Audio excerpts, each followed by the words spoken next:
Aerovía, tu podcast de aviación en español. Con Mikel Alcázar. ¿Qué tal? Saludos, ¿cómo están? Sean bienvenidos a Aerovía, ya a punto de dar la bienvenida al nuevo año en medio de una cierta vorágine informativa para el sector, con novedades en varios frentes, como por ejemplo la operación de compra de Europa por parte de Iberia, ya con un acuerdo total entre las dos partes a falta del visto bueno del gobierno, también con algunas turbulencias, como saben en las últimas horas, sobre la nueva cepa del coronavirus hallada en el Reino Unido, que ha suscitado la reacción rápida de un buen puñado de países, tanto de Europa como de otros continentes, suspendiendo sus conexiones aéreas con los aeropuertos británicos. Y todo ello mientras avanza, aunque todavía en una fase muy incipiente, la campaña de vacunación en países como Estados Unidos, donde los sindicatos del sector aéreo están haciendo fuerza para que los profesionales de la aviación se consideren también prioritarios a la hora de recibir la vacuna, justamente por aquello de que el transporte aéreo va a ser excepcionalmente importante para la distribución de las vacunas. Y a todo esto, como seguramente ya sepan, el Boeing 737 MAX ya vuelve a volar con pasajeros. Primero lo hizo en Brasil y desde esta semana pasada también en México, ya que Aeroméxico los ha puesto en funcionamiento en su ruta entre la capital y Cancún, justo en la semana en la que hemos conocido nuevos detalles muy reveladores de la investigación del Senado de Estados Unidos sobre el comportamiento, probablemente negligente, tanto de Boeing como de la FAA tras los incidentes de Lion Air y de Ethiopian. Historias todas ellas que sin duda nos dejarán muchos más titulares en un 2021 que ya casi llega.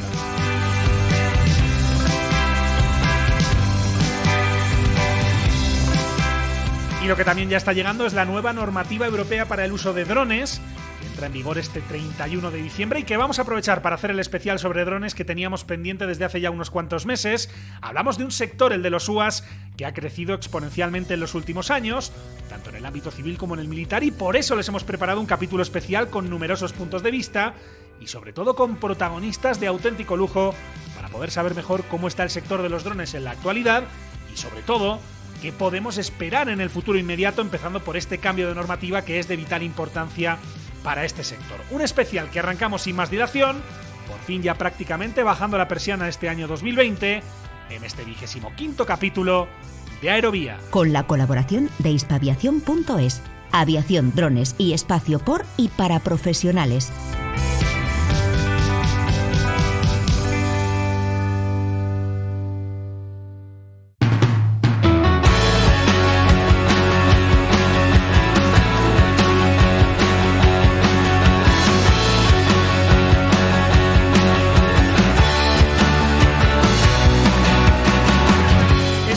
Sectores que más ha crecido y uno de los que más va a dar que hablar en los próximos años. Hablamos, como les decía en el arranque, del ámbito de los drones, de los UAS, cuyo estado actual y perspectivas futuras vamos a abordar en profundidad en este capítulo especial, en el que por supuesto queremos comenzar con un asunto de rabiosa actualidad.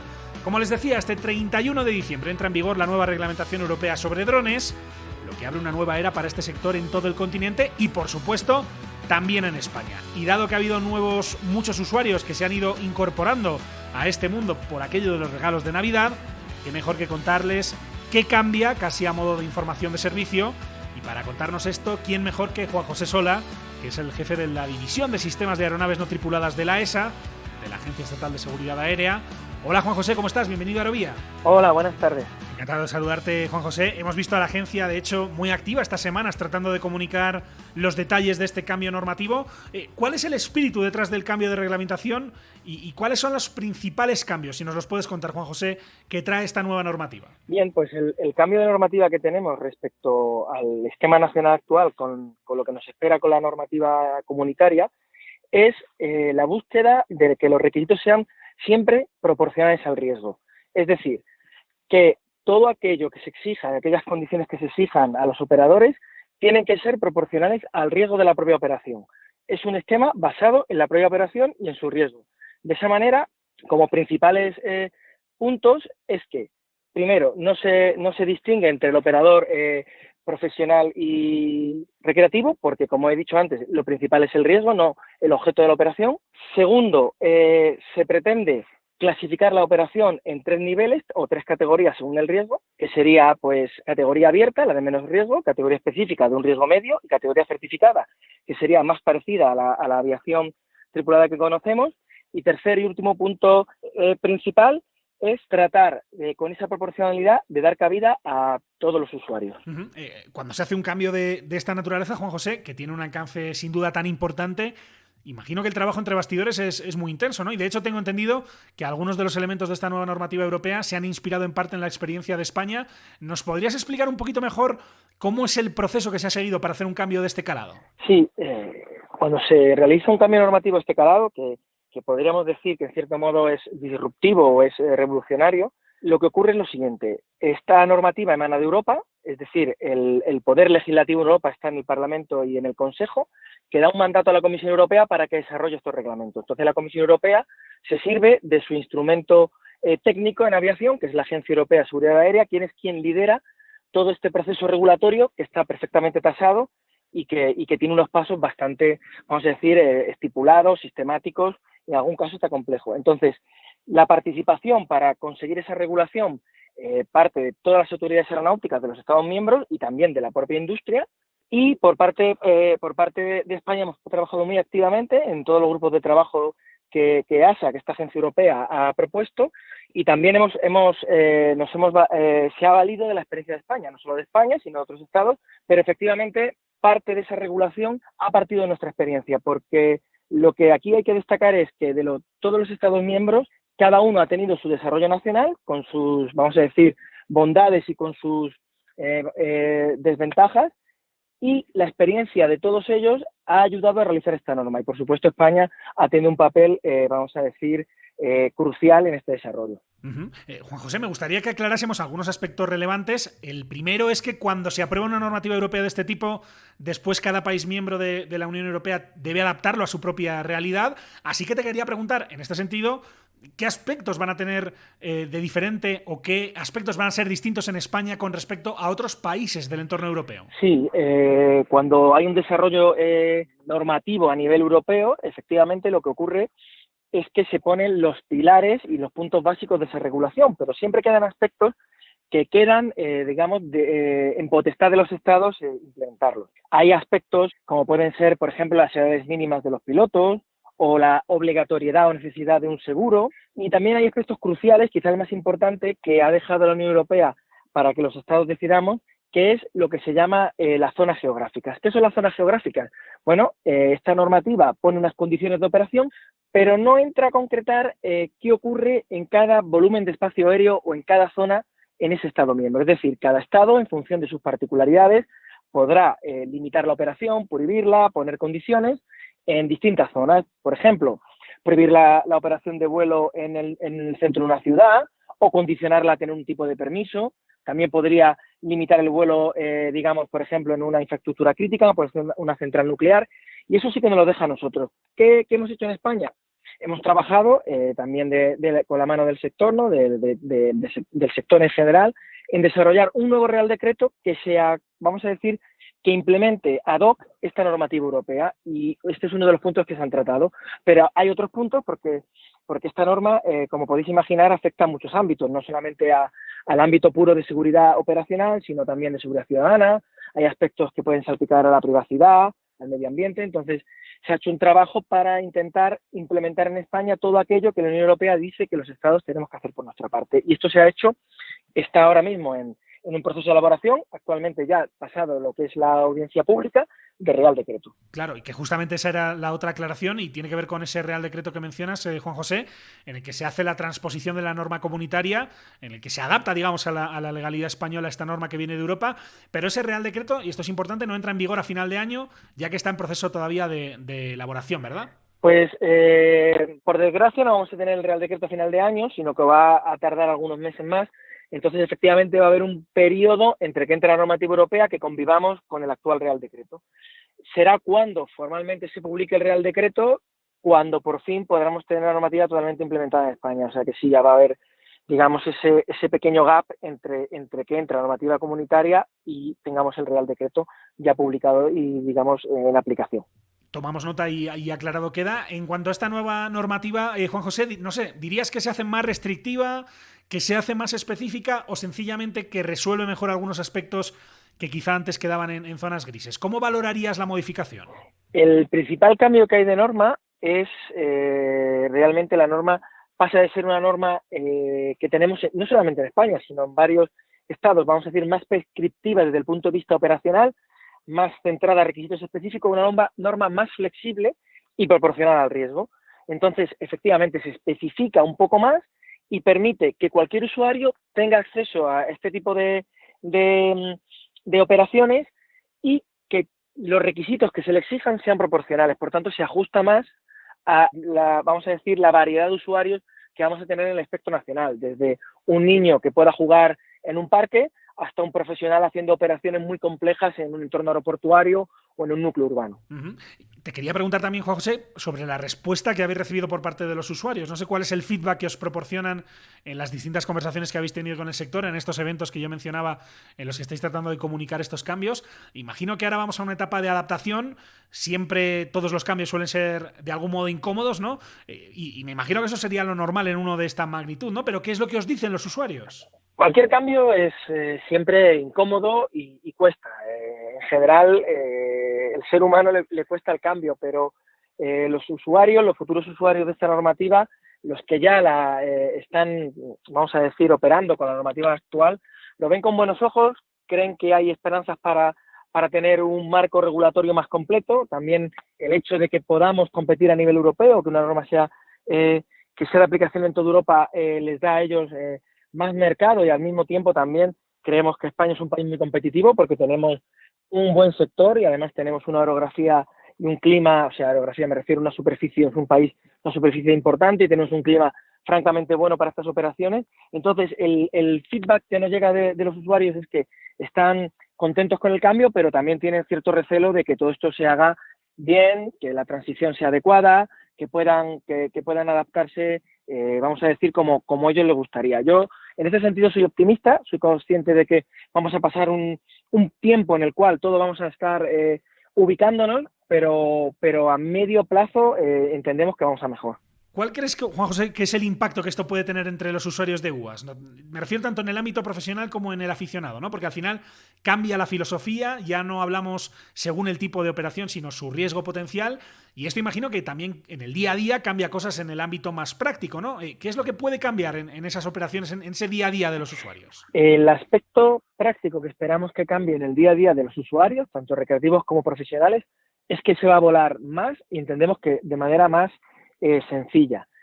Como he dicho, la norma es proporcional al riesgo, es decir, entonces, según la categoría de operación, así serán los requisitos. En categoría abierta, que es la categoría de menor riesgo, el operador se registra gratuitamente en nuestra web, y a continuación, cumpliendo los requisitos, ya puede volar. No necesita, tendría que hacer primero una pequeña formación online y un examen online, que luego también lo harían a través de nuestra página web, y ya podrían volar. No requieren permisos adicionales, ni hacer una declaración responsable, ni nada de eso. Cuando ya subimos a la categoría específica, ahí entendemos que el riesgo aumenta, entonces los operadores, que ya no serán tan recreativos, aunque pueda haberlo, pero sobre todo serán profesionales, tienen un apartado declarativo en el que podrán hacer operaciones que hasta ahora se requería autorización con una declaración responsable, y también tendrán un esquema de autorización para hacer operaciones todavía más complejas. Pero como podéis ver, estos tres esquemas permiten escalonar el riesgo de la operación y permite también escalonar los requisitos que se piden. Por tanto, de manera práctica entendemos que va a ser más fácil volar estas aeronaves y realizar operaciones tanto recreativas como profesionales.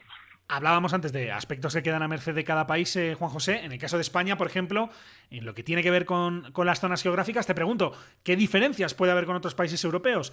¿Va a haber alguna diferencia sustancial en el caso de España? Realmente, lo que es la implantación de las zonas geográficas, entendemos que va a ser muy similar en toda Europa.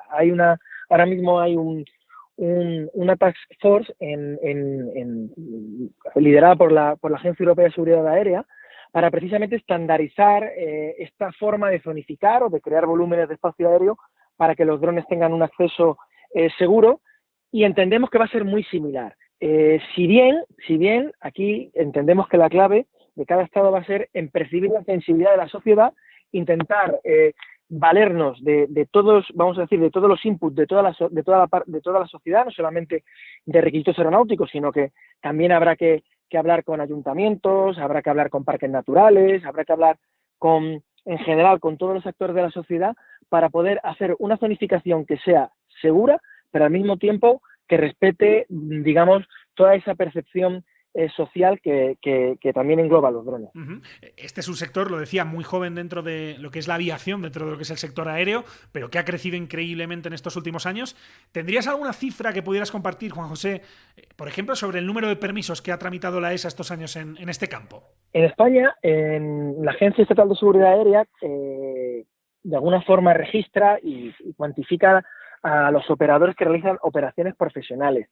No tenemos datos ciertos sobre de cuántos usuarios hay en el ámbito recreativo, que sabemos que hay mucho. En España hay una gran afición al aeromodelismo también, pero en el ámbito profesional, desde que el Real Decreto se puso en marcha, tenemos, bueno, también con la antigua ley, pero el Real Decreto anterior fue un punto de partida importante. Tenemos actualmente vamos a decir, 5.000 operadores profesionales registrados, de los cuales sabemos que muchos de ellos no tienen una actividad constante, ¿no? Estos operadores, de alguna forma, solicitan a ESA vamos a decir que tienen dos tipos de procesos, uno declarativo y otro tipo de autorización para escenarios de más riesgo. Pues aproximadamente al año se están gestionando unos 1.000 y pico procesos declarativos, con todo lo que implica pues dar de alta aeronaves, pilotos y demás.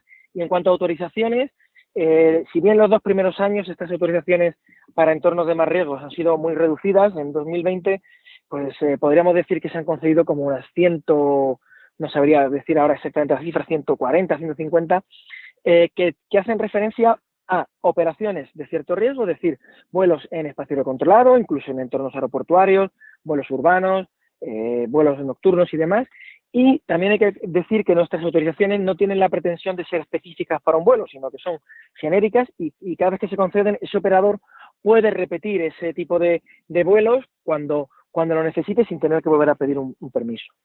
¿Creéis que esto va a seguir creciendo al mismo ritmo en los próximos años? ¿Cuáles son un poco las previsiones que hacéis desde la agencia? Y lo digo también a nivel de personal, ¿no? Porque cuando esto crece, también me imagino que tiene un impacto fuerte en términos de personal, en el sentido de cuánta gente dentro de la propia ESA se dedica a estos temas y de los medios, ¿no?, de los que dispone la agencia. Así que, ¿cuál es un poco el feeling sobre cómo va a evolucionar el sector que tenéis? La evolución que vemos del sector es que es un sector con un potencial muy grande, que ha empezado a hacer cosas muy interesantes, sobre todo en este último año, pero creemos que la normativa europea va a hacer que el sector crezca en la práctica, es decir, tener muchos operadores habilitados que puedan hacer ciertas operaciones es algo que es de nuestro agrado, por supuesto, pero todos sabemos que puede dar mucho más, ¿no? El esquema actual que tenemos de autorizaciones es un esquema muy clásico, ¿no?, con permisos, vamos a decir, de una forma burocráticamente algo más complejos. Entonces, lo que esperamos es que esta normativa europea, que da más proporcionalidad, permita que podamos centrarnos más en los permisos de mayor riesgo para poder dejar que el usuario con una operación, vamos a decir, de riesgo bajo o medio no requiera de una aprobación nuestra previa y, por tanto, no creemos que vaya a haber un crecimiento muy, muy alto de solicitudes de autorización como tal. Si bien es cierto que efectivamente nosotros hemos tenido que crecer, hemos crecido bastante, y también sobre todo porque como va a ser la agencia quien imparta y examine parte de los pilotos, no todos, los de menos riesgo, lo vamos a hacer nosotros. Entonces hemos tenido que crecer para tener un equipo más compacto y poder dar servicio a la sociedad. Lo que sí que estamos convencidos es que a partir del año que viene vamos a dar un servicio mejor y más eficiente. Entendemos que es lo que necesita el sector, porque hasta ahora, como digo, hemos tenido un enfoque muy clásico que en algunos casos no ha sido el adecuado para su desarrollo, pero bueno, hemos aprendido todos. Esto ha sido un proceso de madurez tanto por los operadores como por nosotros y entendemos que nosotros creceremos y que el sector crecerá con nosotros, está claro. Y ya para finalizar, Juan José, siempre hemos escuchado, y seguro que en la ESA también lo habéis oído más de una vez, aquello de que en Europa en general y en España, por supuesto, se va de algún modo por detrás en estos temas que por ejemplo, Estados Unidos. No sé si es una afirmación que compartes o si por el contrario piensas que con esta nueva normativa ahora se va a ir incluso un paso por delante, entendiendo claramente que hablamos de dos continentes muy distintos y cada uno tiene sus peculiaridades, ¿no? Si bien es cierto que evidentemente Estados Unidos, incluso otros países que están en otros continentes con respecto a lo que tenemos en Europa, hay diferencias de todo, ¿no?, de cultura, incluso de forma de enfocar el derecho, de enfocar la regulación. Es verdad que países como Estados Unidos pueden ser más dinámicos a la hora de generar normativa, puesto que es un solo país y tienen una vamos a decir, una entidad que es la FAA, que tienen la capacidad de regular y de supervisar, pueden ser un poco más ágiles. Entonces Europa le ha costado un poco más moverse, poner de acuerdo a todos, pero no nos queda ninguna duda de que la normativa que va a emanar de la Unión Europea está un pasito por delante de la actual que hay publicada en Estados Unidos. Entonces, sin tratar de hacer una comparación muy específica, entendemos que la normativa europea ha dado un pasito más y que puede ser incluso mejor y está más adaptada a lo que necesitamos en Europa. Es un cambio muy relevante para la industria de los drones de toda Europa y por eso queríamos conocerlo de primerísima mano y con todo detalle. Y hemos tenido la enorme fortuna y el privilegio de que nos lo haya podido explicar Juan José Sola, que es el jefe de la División de Sistemas de Aeronaves No Tripuladas de la Agencia Estatal de Seguridad Aérea. Juan José, muchísimas gracias por todo, suerte y seguimos en contacto. Un saludo. Muchas gracias a vosotros y estamos a vuestra disposición.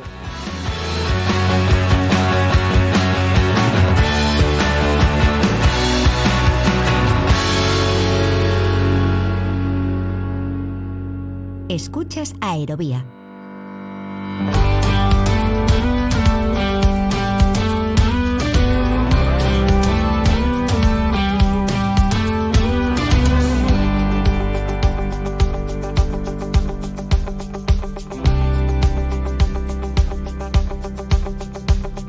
No hay duda de que esta normativa impactará en el día a día de todo un sector que, como venimos diciendo, ha protagonizado un crecimiento espectacular en estos últimos años, tanto en el ámbito civil como en el militar, y no solo hablamos a nivel de usuarios, también lo hacemos a nivel de negocio, de la industria de los drones, que sigue ganando terreno, y sobre todo esto queremos preguntarle más detalles a nuestra siguiente invitada. Hablamos con Sara Bellido, que es subdelegada del Comité de Aviación de la Comisión Aeronáutica de TEDAE, que, como saben, es la Asociación Española de Empresas Tecnológicas de Defensa, Seguridad Aeronáutica y Espacio. Sara Bellido, que además es directora de Desarrollo de Negocio de Sistemas Aeroespaciales y de Defensa de Airtech Solutions. Y ya le saludamos. Hola Sara, ¿cómo estás? Bienvenida a Aerovía. Muchas gracias, Miquel. Encantada de estar con vosotros. Encantado de saludarte, Sara. Hablamos de la industria de los UAS en España, una industria que, como decía, ha crecido de forma espectacular en los últimos años, tanto en España como en el resto del mundo, ¿no? Sí, bueno, pues la producción mundial de UAS ha crecido de manera exponencial en estos últimos años. Y el mayor incremento de la producción de estos dispositivos se está produciendo en el segmento comercial y recreativo, pero no se está estancando en el segmento militar, sigue aumentando. Se espera que se puedan llegar a alcanzar en torno a unas 400.000 aeronaves hacia 2035. Esto que cualquiera imagina, Sara, naturalmente son puestos de trabajo, ¿verdad? Claro, evidentemente estos son puestos de trabajo. Este fuerte crecimiento de los UAS pues conlleva un crecimiento de la industria en general. O sea, se crearán nuevos puestos de trabajo en torno a la producción de estos nuevos vehículos y también en cuanto a las empresas dedicadas a la prestación de servicios de los UAS, de mantenimiento, de training, de soporte a producto, de ensayos, de certificación, un amplio etcétera. Hablamos, claro, por un lado del pequeño operador, si se me permite llamarlo así, de esas personas que operan drones de menor tamaño, de usos muy específicos en el ámbito civil, pero también, y esto es importante que a nuestra audiencia le quede claro, hay una industria detrás muy importante, ¿no?, que no ha dejado de crecer estos años, de UAS que tienen tecnología puntera, que son desarrollos mucho más costosos. No sé si, de hecho, podríamos hacer un paralelismo con la industria de la aviación militar, por ejemplo, donde vemos estos grandes programas que se desarrollan durante varios años y que mueven mucho dinero. No sé si en el ámbito de los drones empezamos también a ver esto. Sí. En España se cuentan con más de 50 empresas especializadas en diseño y construcción de aeronaves no tripuladas y de sus sistemas de control, como son los autopilotos y las estaciones de control. Y la actividad de desarrollo y producción de estos drones durante 2019 pues sitúa a España en el 9º puesto a nivel mundial y 4º a nivel europeo en número de modelos de avión, de plataformas no tripuladas, ¿no? Por detrás de Francia, Alemania y Reino Unido. Y dentro de este grupo de fabricantes pues se pueden distinguir, como decías, de dos tipos de empresas. Las grandes empresas, como es el caso de las empresas del Comité de Aviación de la Comisión Aeronáutica de TEDAE, en la que los drones son una parte de su cartera de productos y en las que predominan esos UAS de aplicación militares, y por otro lado un grupo de empresas de menor tamaño que se han especializado en la fabricación de aeronaves no tripuladas más pequeñas y de uso principalmente civil o recreativo. Cambia la normativa, Sara, y eso imagino que os afecta a todos, ¿no? Tanto a los operadores pequeños, como decía yo antes, como a las grandes empresas de las que estamos hablando, ¿verdad? Pues sí, mira, la próspera evolución del sector de los UAS requiere claramente un desarrollo simultáneo de la normativa que evite el retraso del progreso caso de la industria española, en este caso, en este sector, ¿no? Tanto en el ámbito militar como en el civil. Y es, por supuesto, clave contar con un marco regulatorio claro y estable para poder comercializar estos productos y certificarlos. El haber logrado una normativa armonizada a nivel europeo por EASA relativa a la operación de los UAS y a su certificación, pues es absolutamente positivo. Tener la misma regulación para todos los Estados miembros de la Unión Europea, pues favorecerá a la industria de cara al libre mercado, a la seguridad de los ciudadanos, así como permitir pues la libre circulación de drones y la igualdad de condiciones dentro de la Unión Europea.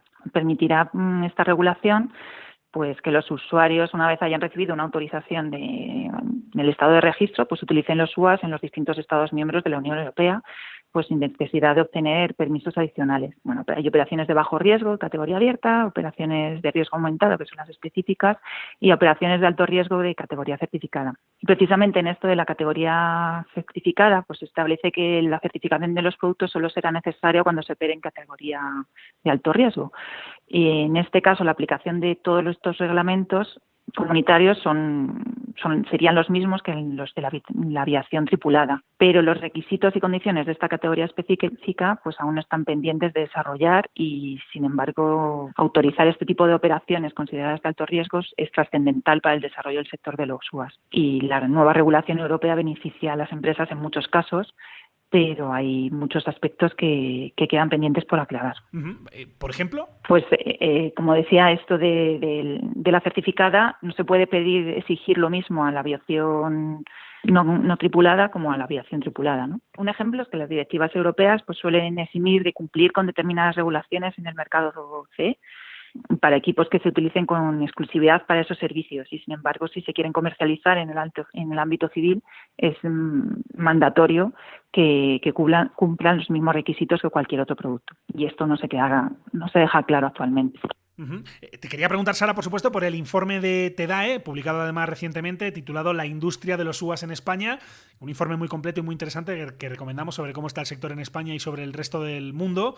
Se habla de la visión de 2030. ¿Cómo resumirías o qué destacarías de esa visión de TEDAE de cara a 2030? Las empresas del Comité de Aviación, en el documento hemos llegado a la conclusión que en España el sector dispone de capacidades industriales para abordar programas en las distintas clases de UAS, 1, 2 y 3, aunque algunas clases tienen mayor potencial de desarrollo que otro. En la clase 1 se cuenta con una importante capacidad industrial, pero no está siendo adecuadamente explotada, ya que el mercado nacional no está suficientemente desarrollado. Sin embargo, en la clase 2 y 3 existe cierta capacidad industrial, pero aún así debe impulsarse y favorecerse el desarrollo de nuevas tecnologías y de proyectos innovadores, incluso planteando programas integradores de toda la industria que permitan desarrollar un producto altamente nacional. También se destaca en el documento que, aunque España cuenta con estas capacidades industriales, se observan ciertas carencias en algunos segmentos con elevado aporte tecnológico y económico, como son los sensores o equipos embarcados y las cargas de pago asociadas a los UAS. Esta demanda la está cubriendo industrias de otros países, por lo que hay un nicho de mercado en España para desarrollarlas. En definitiva, lo que dice el documento es que para la consolidación del sector de los UAS en España pues se requiere de la implantación de modelos de apoyo del sector sostenibles en el tiempo y que permitan el desarrollo de plataformas, subsistemas, componentes y, en general, soluciones nacionales que den respuesta a las necesidades de los usuarios finales y el conjunto de administraciones públicas. Ese es, Sara, de hecho, uno de los aspectos que se destacan en el informe, ¿verdad? Hablo de la ausencia de un modelo de apoyo en el sector en España, similar al que hay en otros casos en Europa, que además los presentáis en ese informe, de países en los que sí se está apoyando de forma estratégica al sector por su importancia para la economía y también por su valor estratégico a nivel de país. No sé si hay algún avance, algún progreso concreto para que esto sea posible en España. Pues mira, cuando se elaboró el documento pues parecía imposible y está imposible un modelo de apoyo al sector adecuado, ¿no? Y similar al que se estaba implementando en otros países europeos, porque estaba prevista su publicación pues para mayo de 2020 y con esto de la crisis sanitaria provocada por el COVID, pues su publicación o presentación del documento pues se vio retrasado. Pero, sin embargo, la respuesta a esta situación excepcional ha alcanzado un histórico acuerdo del Consejo Europeo sobre un nuevo fondo de recuperación y permitirá movilizar a España un volumen de inversión sin precedentes en los próximos años, ¿no? Este fondo de recuperación quiere orientar esa recuperación a que sea verde, digital, inclusiva y social Y la experiencia de este COVID ha sido que la situación de la ciencia y la innovación es el centro de las soluciones. Entonces, fruto de estas decisiones, para preservar las capacidades tecnológicas e industriales de España, se ha visto la necesidad de un plan tecnológico aeronáutico ligado a los fondos de recuperación de la Unión Europea y que será gestionado por el CDETI con una asignación presupuestaria se comenta de 160 millones de euros para el periodo de 2021-2023. Y ahí hay una línea específica para el desarrollo de los aviones no tripulados. Y por otro lado, también se comenta que para los próximos meses aprobará una dotación de hasta 680 millones de euros para el mismo periodo de 2021 a 2023 en forma de subvención de proyectos tractores de competitividad y sostenibilidad industrial, y que apoyará a las empresas del sector industrial para impulsar y modernizar la productividad del ecosistema español de industria. Y entre estos proyectos que se pretenden impulsar, pues se encuentran en el ámbito del sector aeronáutico las nuevas formas de propulsión más limpias y los aviones no tripulados. Así que algo que parecía imposible antes de la crisis sanitaria provocada por el COVID, pues parece más viable. Bueno, vemos entonces que no hay mal que por bien no venga. No sé si en 2021 entonces puede ser un año que sea un punto de inflexión para que se produzca en España este respaldo que venís reclamando las empresas en este tiempo, Sara. Sí, eso parece. También hay que ser precavidos y, bueno, tampoco están muy claras todavía las condiciones de financiación de estos modelos de apoyo. Entonces, sí que puede ser, tenemos una buena oportunidad de aportar, por lo menos están los fondos europeos disponibles, pero bueno, también hay que ser precavidos.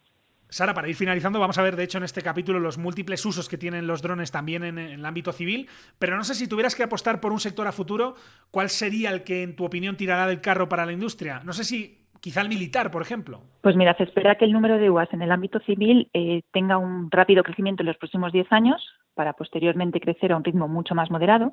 Y por otro lado, en el ámbito militar se espera que el crecimiento sea lineal, en torno al 5% anual hasta 2050. Además, para 2050 el porcentaje de UAS respecto a la flota de aeronaves tradicionales y aeronaves tripuladas por control remoto, pues habrá pasado de menos de un 5% a casi un 25%.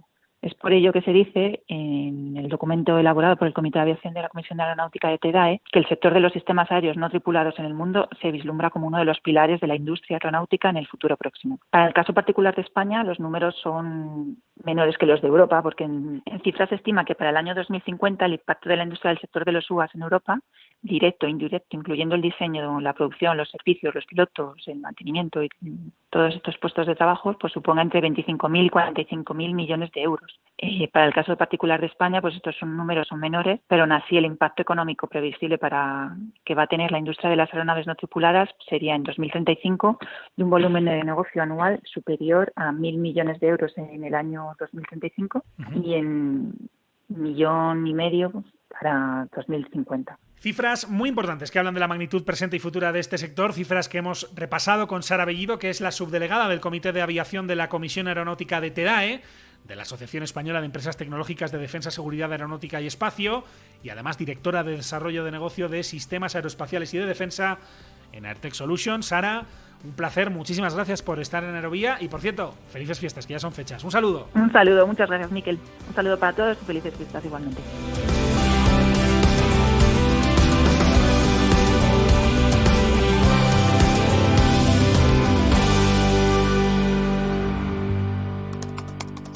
¿Quieres contactar con nosotros? Escríbenos a info@aerovia.net.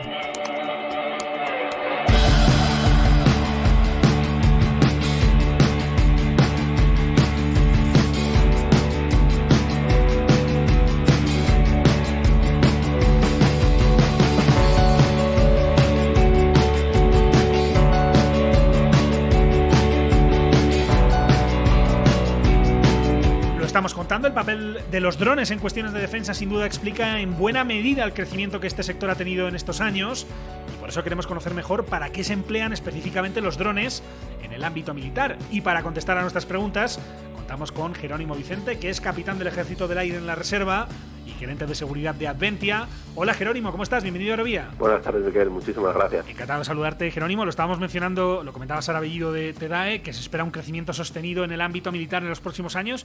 ¿Podrías explicarnos por qué es tan importante este tipo de tecnología en el ámbito de la defensa? La principal ventaja que ofrece esta tecnología es lo bien que se está implementando dentro del poder aéreo del ejército. Es una tecnología que actualmente, realmente es una tecnología que lleva evolucionando mucho tiempo dentro de defensa y que está cogiendo su nicho exponencial, pero su mayor potencial ahora mismo en estas últimas épocas y en estos últimos conflictos. Tiene muchas ventajas este tipo de sistemas, y principalmente el ahorro de costes que supone es inmenso, la capacidad de permanencia que tenemos en una zona de operación para mantener vigilancia es fantástica. Podemos tener un sistema 24 horas al día, 7 días a la semana durante un año, simplemente ir rotándolos para tener esa persistencia en zona, y a partir de ahí, pues teniendo esa vigilancia, podemos tener esa precisión en cualquier tipo de ataque a objetivos que queramos hacer, con lo cual es bastante más útil, económico y eficaz que los típicos cazas que conocemos. Hablamos de un aspecto muy concreto que de hecho hemos visto en el reciente conflicto armado entre Armenia y Azerbaiyán, donde, como han recogido numerosas crónicas sobre el terreno, los drones jugaron un papel fundamental a la hora de decantar la balanza del lado de Azerbaiyán, pero lo que estamos viendo es que a nivel mundial, desde luego, todos los países con una cierta capacidad están apostando por estas tecnologías por su relevancia, ¿no?, a la hora de establecer la supremacía aérea ante cualquier conflicto. Así que te pregunto, Jerónimo, ¿cuáles son esos usos que se le dan en el ámbito militar, más allá del ataque a un objetivo concreto? ¿Cómo se están operando estos UAS en otras misiones? Sí, dentro del ámbito de defensa, ya digo que la usabilidad es muy amplia. De hecho, se está trabajando ya en proyectos conjuntos de sistemas de caza avanzados que van a ir incluso con sistemas de drones embarcados, con lo cual el uso es muy complejo y va a seguir evolucionando de una manera, yo más lineal, casi apostaría por exponencial.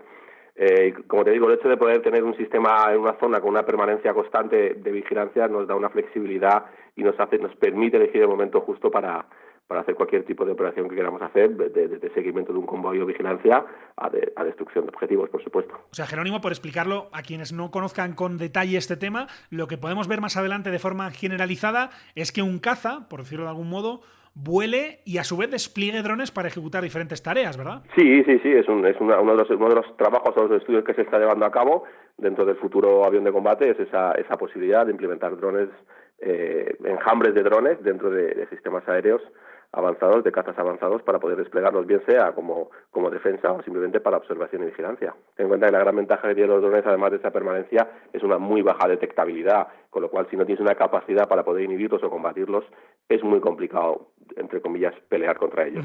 Desde luego, la imagen mental, no sé, a mí me suena un poco casi a la Guerra de las Galaxias, ¿no?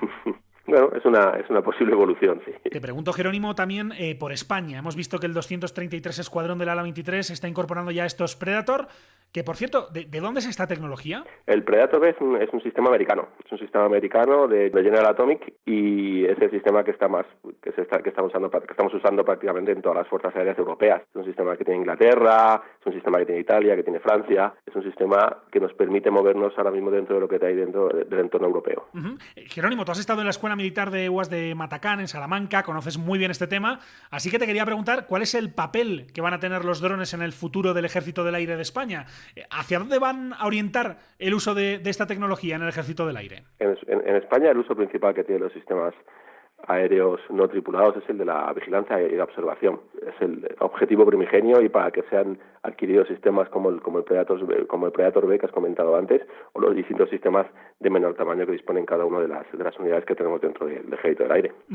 ¿Tendría sentido, Jerónimo, pensar en un futuro que el Ejército del Aire opere tecnología española? ¿Vamos hacia un escenario en el que las empresas españolas desarrollen tecnología específica para las Fuerzas Armadas de España? Totalmente. Dentro de defensa, los sistemas están clasificados en función del tamaño y las capacidades. Todo lo que sea actualmente sistemas mini, small, incluso algún táctico, defensa está buscando nutrirse de empresas nacionales. De hecho, hace aproximadamente 3 o 4 años, cuando todavía estaba destinado en Matacán, Defensa creó un gran proyecto que era el proyecto Rapaz, para valorar todas las capacidades que presentaba la industria nacional y poder adquirir sistemas dentro de nuestra propia industria sin tener que depender de terceros países. Uh-huh.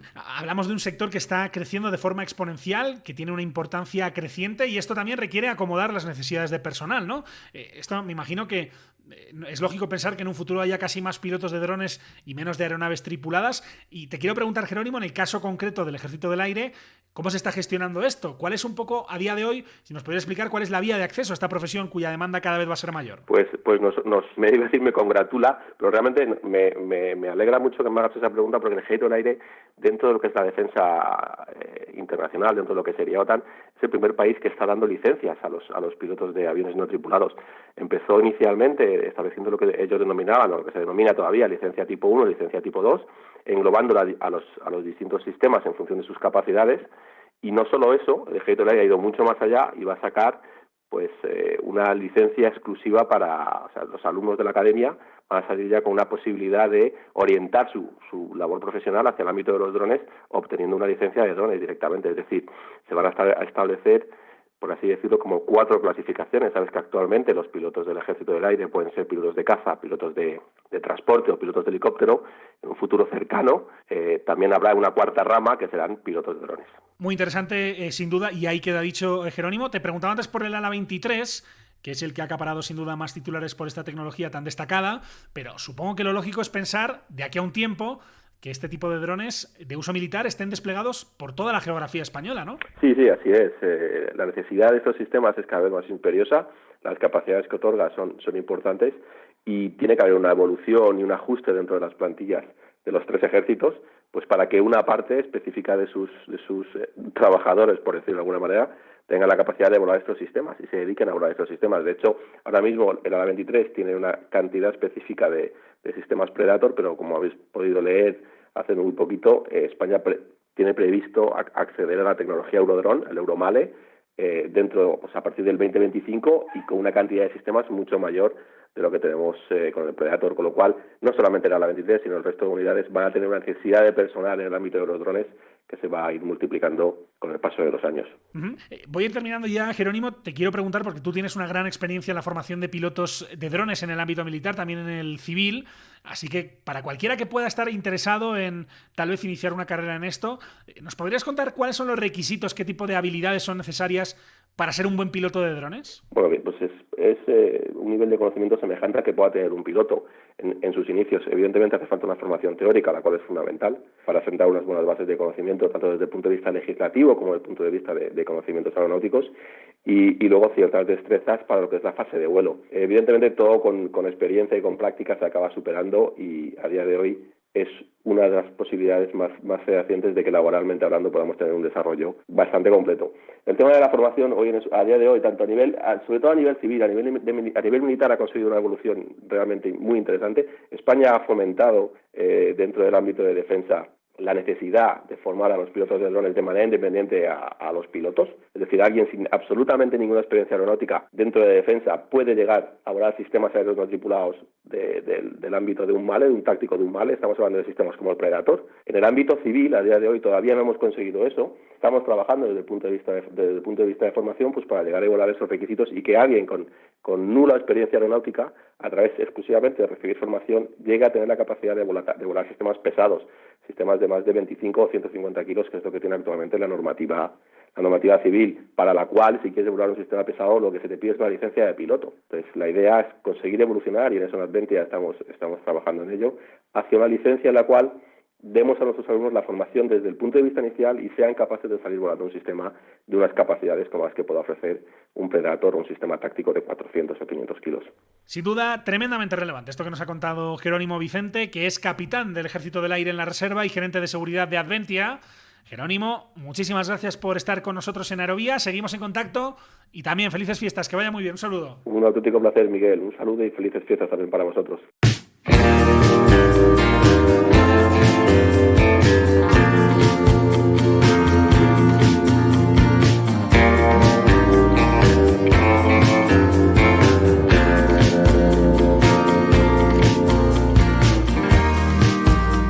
Escuchado con detalle cuál es el papel de los drones en el ámbito militar, pero queremos ahora adentrarnos en las múltiples aplicaciones que este tipo de aeronaves tienen en el ámbito civil, La lista es larga, sin duda, así que vamos a presentar solo algunos ejemplos para que nos podamos hacer todos una idea del enorme potencial que tiene esta tecnología. Uno de estos ejemplos, de hecho, lo vamos a rescatar de nuestro 7º capítulo, que emitimos allá por el mes de junio, y en el que hablábamos sobre la batalla contra los incendios desde el aire. En aquel capítulo podíamos escuchar a Robert Atwood, que es cofundador de Hummingbird Drones, una empresa canadiense fundada por exbomberos que explota las posibilidades de los drones en la lucha contra los incendios forestales. Lo escuchamos. En Hummingbird desarrollamos y desplegamos tecnología de drones para la lucha contra los incendios forestales. Principalmente ofrecemos apoyo en el ámbito de la recolección y análisis sobre incendios. Trabajamos con agencias dedicadas a la extinción de incendios en todo el oeste de Canadá. No diría que estamos reemplazando, sino complementando el trabajo que normalmente hacen los helicópteros, principalmente en lo que se denomina localización de puntos calientes, donde volamos alrededor de los incendios buscando focos de calor, ofreciendo información a los retenes para que puedan sofocarlos más rápido.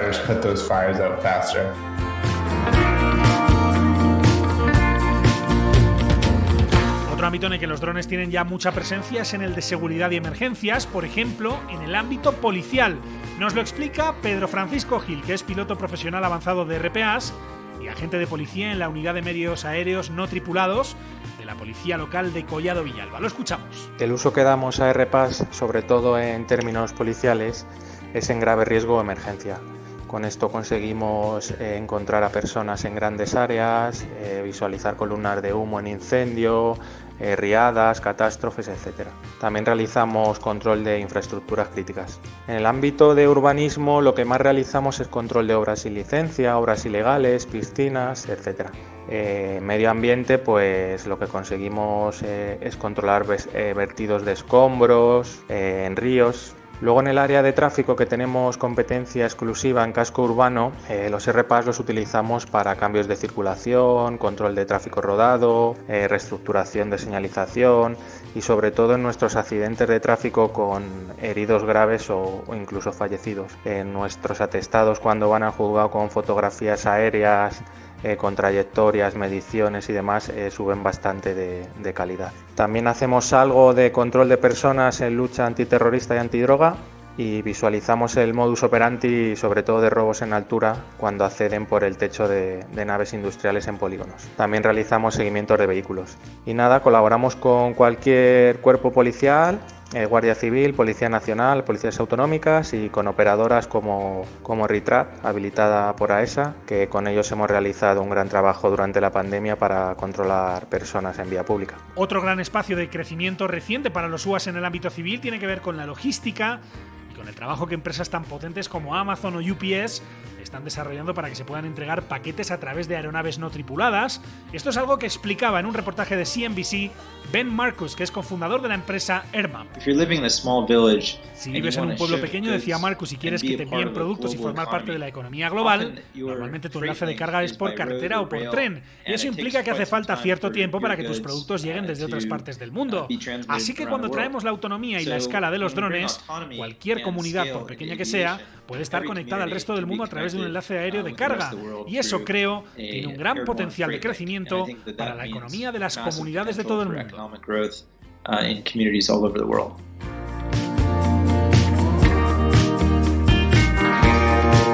Otro sector, y ya volviendo a España, en el que los drones están ganando relevancia es el de la agricultura.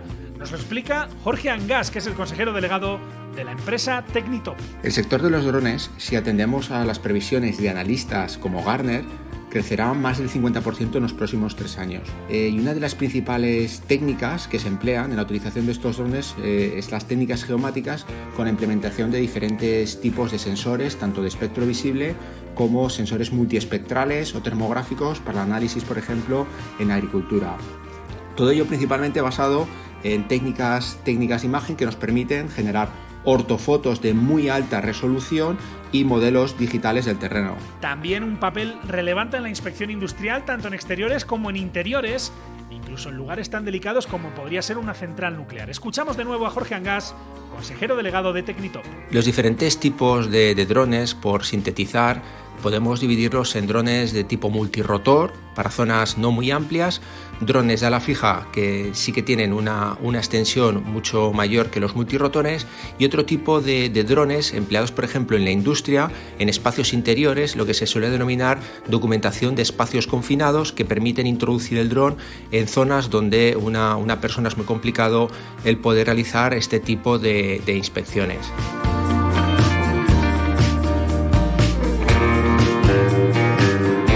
Todo esto, y lo mencionaremos después con un poco más de detalle, sin olvidar los avances prometedores de empresas como Uber o de Bell y de otras firmas a menor escala que están trabajando ya en prototipos de aerotaxis, de vehículos aéreos autónomos para el transporte de pasajeros. Así que, como estamos viendo, los drones están cada vez más presentes en numerosos sectores de la economía. El crecimiento ha sido espectacular en los últimos años y por eso queremos también saber cómo están las cosas para quienes deciden en España tomar la decisión de probar suerte y dedicarse profesionalmente a pilotar UAS. Arturo García Almendros es el director ejecutivo de Ritrac, además de piloto certificado e instructor de vuelo de drones. Hola Arturo, ¿cómo estás? Bienvenido a Aerovía. Hola Miquel, muchas gracias, buenas tardes. Encantado de saludarte, Arturo. Veníamos hablando del crecimiento enorme de este sector, que es lo que ha provocado que muchas personas hayan optado por probar suerte a nivel profesional, y todo esto nos deja un mercado laboral, al menos en España, que no es sencillo de navegar, ¿no? No sé si podemos hablar de un cierto exceso de oferta. ¿Cuál es un poco el análisis que haces de la situación laboral de los pilotos de drones españoles, Arturo? Claro, bueno, en primer lugar, pues después de 5 años de recorrido que llevamos, desde que salió la primera normativa en España, bueno, pues lo que se ha producido es un boom en cuanto a escuelas que han impartido formación, y de alguna manera pues lo que se ha aprobado es unas expectativas pues que al final no se han cumplido. Esto no quiere decir que esto no sea un mercado prometedor, es un mercado muy prometedor, va a haber muchas oportunidades de negocio y de trabajo. Lo que ocurre es que a nivel global, a nivel de la inmensa mayoría de los pilotos que han estado estudiando y que se han certificado para pilotar drones, pues claro, hay una problemática tremenda, y es que realmente los pilotos no están encontrando trabajo, claro. No hay tanta oferta ahora mismo como para cubrir toda la demanda de este tipo de profesionales. Aunque sí es cierto que en los próximos años va a haber mucha demanda, No sabemos exactamente cuánta ni a qué ritmo se va a producir, pero sí que es cierto que esto es un mercado incipiente que está empezando y que, bueno, dentro de lo que cabe, 5 años pues no son nada. O sea, prácticamente esto es un mercado recién nacido, en España en particular y en todo el mundo en general. Si bien es cierto que los drones se venían utilizando en aplicaciones militares desde hace décadas, pues a nivel civil, pues realmente se llevan muy poquito tiempo utilizando. Entonces, bueno, pues este mercado requiere de un periodo de maduración, pues que quizá es un poco superior a lo que la inmensa mayoría de la gente ha podido pensar, ¿no? Pero bueno, todo se andará y se está caminando en este sentido.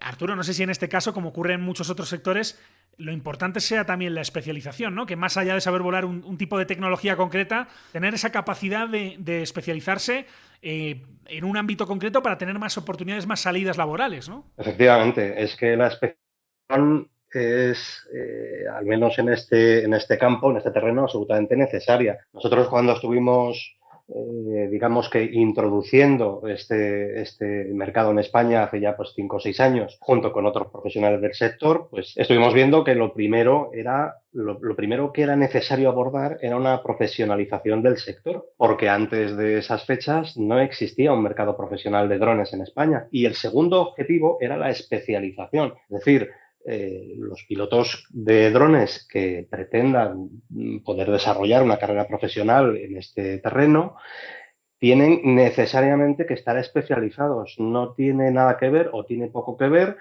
un piloto de dron utilizado para agricultura de precisión o tareas de topografía, por ejemplo, que un piloto de dron policía cuya principal misión es la vigilancia y el ámbito de la seguridad. Son cosas completamente diferentes, y si bien es cierto que, bueno, pues de forma bastante general todos los drones se manejan igual, pues el software y los procedimientos que hay que ejecutar en cada caso son diferentes. En fin, hay infinidad de especializaciones que se pueden hacer, que precisamente ha sido una de las áreas en las cuales vamos más lentos, porque hasta ahora lo que se ha impartido en España durante estos años ha sido una formación genérica. digamos que válida para cualquier tipo de dron, pero realmente las posibilidades de especializarse con una formación realmente de calidad enfocada al campo de trabajo específico de los pilotos se ha desarrollado muy poquito. Nosotros hemos sido pioneros, te pongo un ejemplo, en este ámbito, porque hace ya años que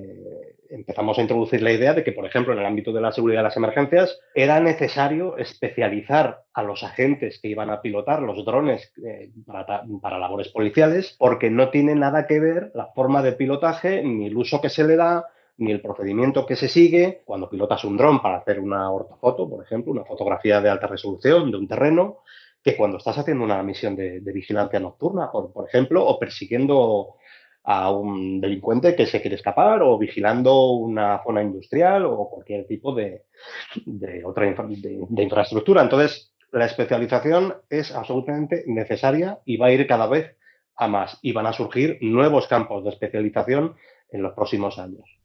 Lo mencionaba antes, Arturo, llegan las Navidades, que son fechas en las que, al menos en estos últimos años, hemos visto a mucha gente descubrir el mundo de los drones a través de los regalos. Si a alguien le llega un drone en estas fechas, ¿qué es lo primero que tiene que hacer? No sé si lo primero, por ejemplo, es ir a formarse. Primero informarse y a continuación formarse, que normalmente pues, no se suele hacer ni lo otro, ¿vale? Lo primero es informarse. ¿Dónde se puede uno informar? Pues la mejor fuente de información es la página web de la Agencia Estatal de Seguridad Aérea, AESA. Estas Navidades, comentabas que vamos a sufrir un boom. Bueno, ya lo hubo las Navidades pasadas. Estas Navidades todavía más. Muchos niños, chavales y no tan chavales de todas las edades van a recibir como regalo un dron. Lo primero que tienen que hacer para saber exactamente cómo tienen que volar y con qué precauciones tienen que hacerlo, puesto que, bueno, no es un juguete, un dron es una aeronave, la ley lo considera como tal y, por lo tanto, pues requiere de una responsabilidad y de una acción responsable por parte del piloto, sea recreativo o no. Entonces, lo primero que tienen que hacer es meterse en la página web de la Agencia Estatal de Seguridad Aérea y ver exactamente en la zona de drones, ahí les van a informar y hay unos textos perfectamente redactados, aptos para todos los públicos, para que la gente empiece a pensar un poco pues qué es lo que va a hacer con el dron y dónde. Lo segundo, pues actuar con un poco de cabeza, es decir, tú no te puedes poner en mitad de una ciudad, en mitad del tráfico o sobre la gente alegremente a volar el dron de cualquier manera. De lo contrario, Arturo, me imagino, prepárate para una buena multa, ¿no? Que es la segunda parte casi de ese consejo. Claro, efectivamente, prepárate para una buena multa, pero te quiero decir que la preocupación que hay que tener no es la multa, es que hay que hacer las cosas bien, hay que hacer las cosas con cabeza y, como te digo, un dron no es un juguete. Aunque muchas veces se venda como tal, ningún dron es un juguete y la ley así lo dice. Por lo tanto, hay que seguir la normativa vigente. ¿Dónde se puede leer esto? Nuevamente en la web de la Agencia Estatal de Seguridad Aérea.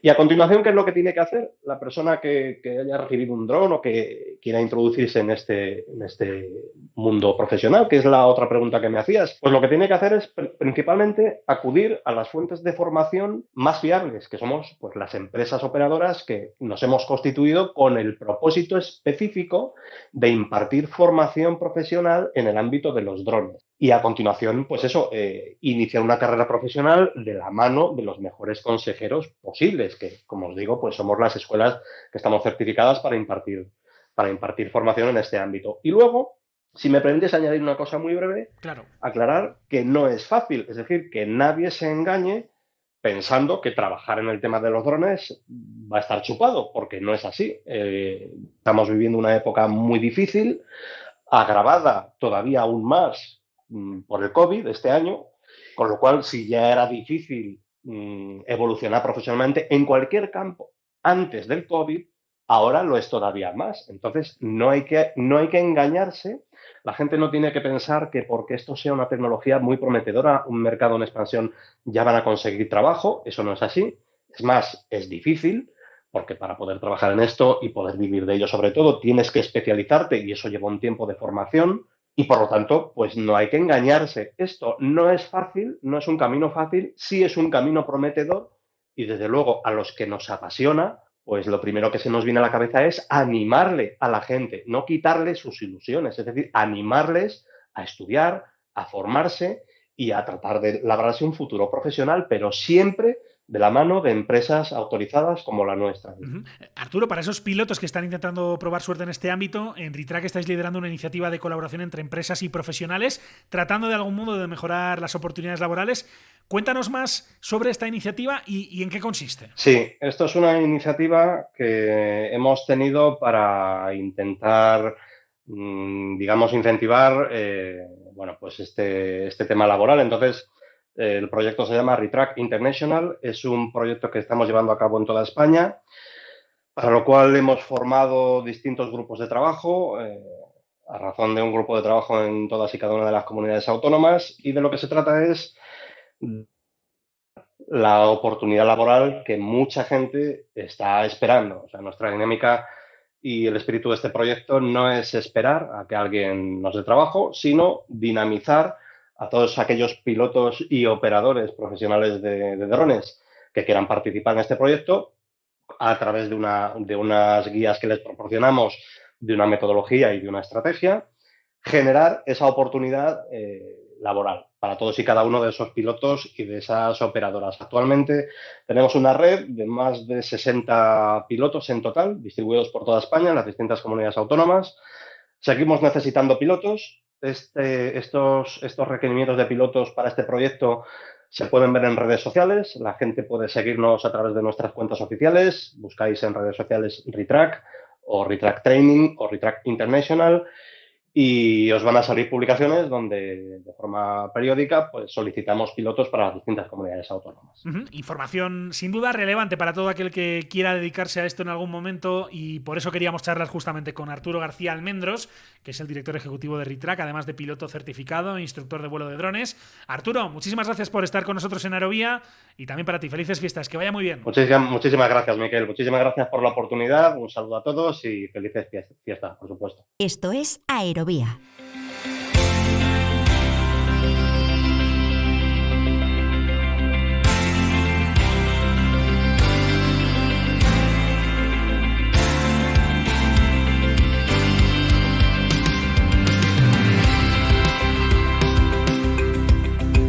Y vamos con un asunto más en este especial, un asunto que casi surge de un simple ejercicio de lógica, porque si hablamos de un sector que crece tan rápido, lo normal es preguntarse cómo se integra esto con las operaciones de la aviación convencional en el día a día y, sobre todo, cómo se hace esa integración con seguridad. En esta tarea se emplea a fondo Enaire, el proveedor público español de servicios de navegación aérea, una compañía cuyo departamento de desarrollo de negocio de drones dirige Daniel García Monteavaro. Desde Enaire, desde el primer momento, tenemos que dar cabida, porque no puede ser de otra forma, a los nuevos usuarios, ¿no? Eso es algo que es fundamental, y aparte como entidad pública pues nos vemos obligados a ellos, ¿no? Aparte que es nuestro deber. Entonces pues todos los usuarios aquí en España, pues a nada que operen con drones, pues saben que desde dentro de nuestras posibilidades también pues hemos ido desarrollando aplicaciones digitales, como puede ser Enaire Drones y como puede ser la herramienta Planea. Y bueno, pues desde el año 2018 ya estamos informando a través de la aplicación web gratuita de todo el tema de las zonas, y dónde se puede operar, dónde no se puede operar con drones, que desgraciadamente con el Real Decreto, ¿no?, que la culpa no es nuestra, ¿no?, pero con el Real Decreto actual, bueno, pues que es bastante conservador y que se entiende, ¿no?, para estos nuevos usuarios, donde se ha ido indicando pues las distancias a aeródromos, zonas que puedes operar, zonas que son restringidas. Y ahora con Planea lo que hemos querido hacer es crear una ventanilla única de cara a los estudios aeronáuticos de seguridad que son necesarios para hacer la integración segura en espacio aéreo controlado, y así como las coordinaciones operativas pretácticas utilizando la misma plataforma, ¿vale?, que tiene el nombre de Planea, que salió este pasado verano. Ya lleva pues casi 6 meses de utilización y está siendo un éxito, al menos en el número de aplicaciones y de solicitudes que se están realizando. En un 2020 que casi ha duplicado el número de solicitudes con respecto al año anterior, resulta destacable que apenas se hayan producido incidentes. Escuchamos a Daniel García Monteavaro. Dentro de nuestra experiencia, afortunadamente, el número de incidentes ha sido muy bajo a nivel de España, y que haya habido que pues cerrar un aeropuerto, pues sabemos recientemente, ¿no? Barajas, que estuvo cerrado, pues no sé si recuerdo si fue 1 hora o algo por el estilo, pero tenemos que decir que sí que ha habido algún otro incidente, pero un número bastante bajo de que haya afectado a operaciones. En nuestro especial de simulación, si lo recuerdan, allá por el mes de julio, hablábamos de las primeras experiencias de comunicación en frecuencia entre pilotos de drones y controladores en las torres de control, lo cual nos habla de los avances que se han producido en la integración entre las operaciones de aeronaves no tripuladas y la aviación convencional. Una integración que no es sencilla, como nos explica en esta conversación con Aerovía Daniel García Monteavaro, jefe de desarrollo de negocio de drones en Enaire. El dron es una aeronave más y tiene que coordinarse con... Si estás en espacio aéreo controlado, te tienes que coordinar con el proveedor de servicio. Entonces, efectivamente, dentro de los protocolos de actuación está incluso el que tengas que hacer un plan de vuelo, el generar un plan de vuelo y mantener unas comunicaciones. ¿Cuál es el problema? Primero, la propia cobertura de radio aeronáutica no está pensado para estar muy lejos de un aeropuerto. Se supone que estás volando, ¿no? Y ahí es donde tienes la cobertura. Pues en este caso tiene muchas limitaciones y lo que a veces se utiliza es el propio teléfono móvil.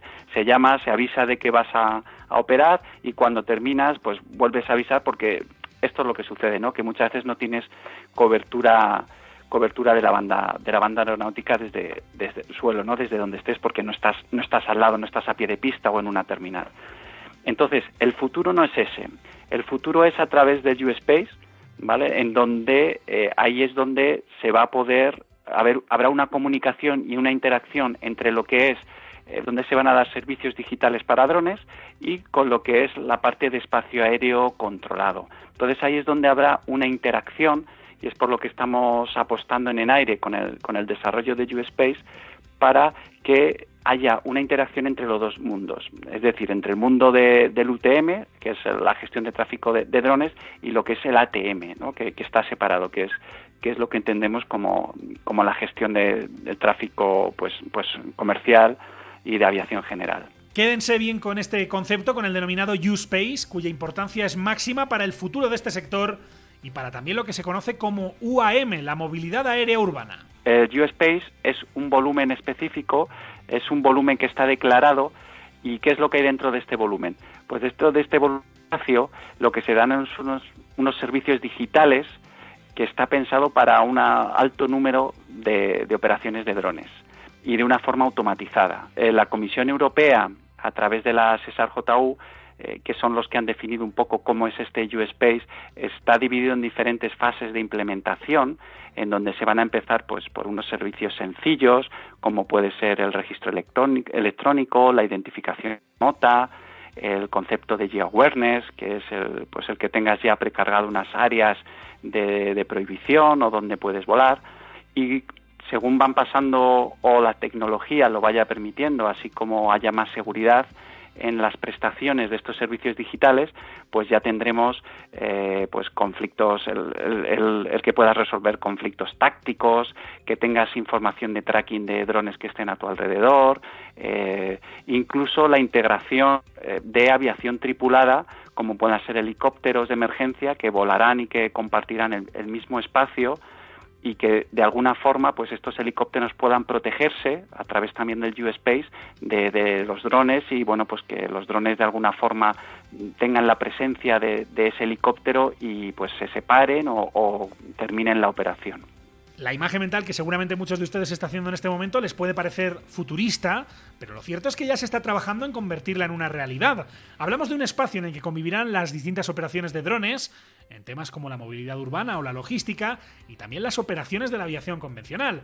En todo ello se irá avanzando a medida que lo vaya permitiendo la tecnología y sobre todo la operación de esa tecnología con seguridad. Es tanto servicios digitales que a través de infraestructuras de tierra pues va a tomar, como has indicado, medidas estratégicas y tácticas de separación, pero también desde un punto de vista de B2B, ¿no? De vehículo a vehículo, en el que, como parecido a un TICAS, pues que también los drones sean capaces de separarse entre sí. Es decir, va a ser necesaria diferentes capas de seguridad para no solo depender de infraestructuras digitales de tierra, sino también de la propia comunicación que va a haber entre los drones, ¿no? Eso es muy importante de cara a poder tener prestaciones futuras y bajo pues todos los requisitos de seguridad.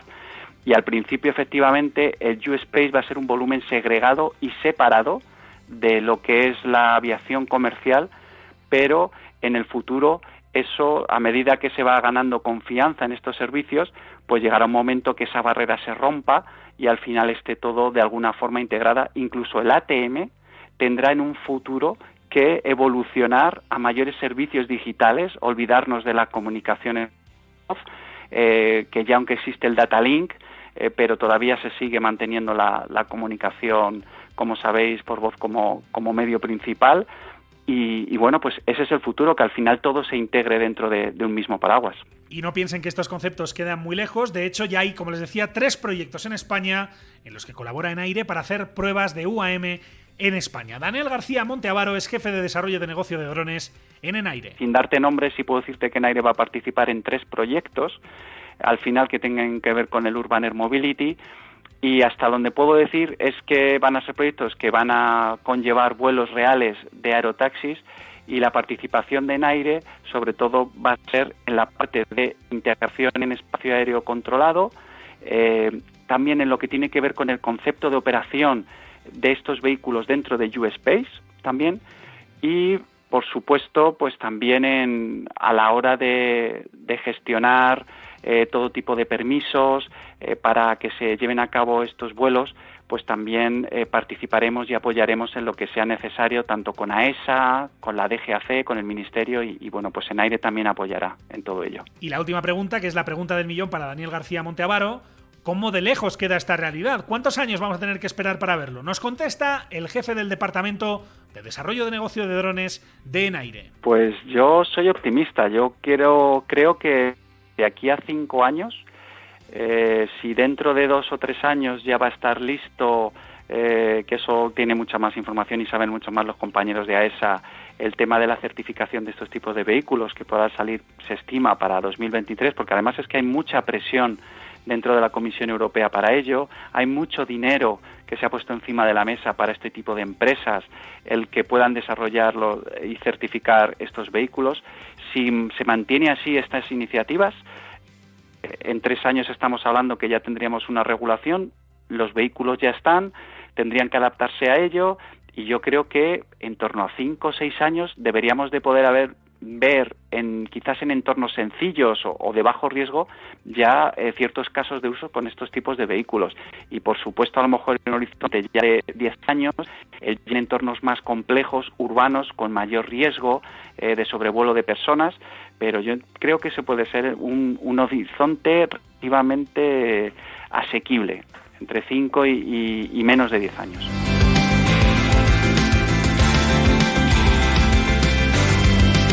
Estos sonidos llegamos al final de este capítulo especial de Aerovía. La próxima semana más, en lo que será, por cierto, nuestro último capítulo del año, en el que haremos algo distinto para despedir y hacer balance de este 2020 tan complicado. Mientras tanto, recuerden que pueden encontrarnos en hispaviación.es, en www.aerovia.net, así como en nuestra página de Facebook, en facebook.com/aeroviapodcast, en los perfiles en las redes sociales de Hispaviación y también en nuestro Twitter, en nuestro perfil Aerovia Podcast. Además, como siempre, les invitamos a suscribirse en cualquiera de las principales plataformas en las que se puede escuchar Aerovía, como iVoox, Apple Podcast, Spotify, Podbean o Google Podcast, donde sus comentarios y sus valoraciones, como les decimos cada semana, nos resultan siempre de gran ayuda. Muchísimas gracias por estar ahí y hasta la próxima.